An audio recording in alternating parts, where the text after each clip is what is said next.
আসলে এই লোকটা সবসময় আমাকে অপমান করার জন্য রেডি হয়ে থাকে। সেজুতি বলল, আপু আমি যাব না, গাড়ি থামাও।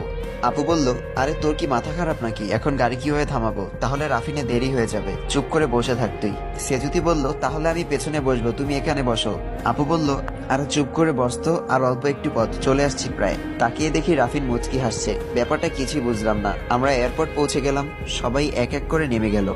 আমি আর রাফিন পাশাপাশি, সবাই নেমে এক সাইডে দাঁড়ালো। আমি যেই উঠতে যাব, ওড়নাটায় টান লেগে রাফিনের কোলের উপর পড়ে গেলাম। রাফিন সাথে সাথে আমাকে উঠিয়ে দিয়ে বকা দিতে লাগলো, দেখে উঠতে পারিস না, কানা নাকি তুই। সেজুতি বলল, আমার ওড়না আপনার পায়ের নিচে আটকে আছে। ও সরি, আমি আসলে। সেজুতি বলল, থাক হয়েছে, ওড়নাটা ছাড়ুন। আমার খুব খারাপ লাগছিল। এই লোকটা আগে তো এমন ছিল না। যেদিন থেকে ওনাকে প্রপোজ করেছি সেদিন থেকে সবসময় যেন আমাকে অপমান করার জন্য বাহানা খুঁজে। দাম বেড়ে গেছে মনে হয়। রাফিন চলে গেল, মনে হচ্ছে বুকের ভেতরটা ফাঁকা ফাঁকা লাগছে। যে মানুষটা আমাকে দেখতেই পারে না, তার জন্য কেন এত হাহাকার।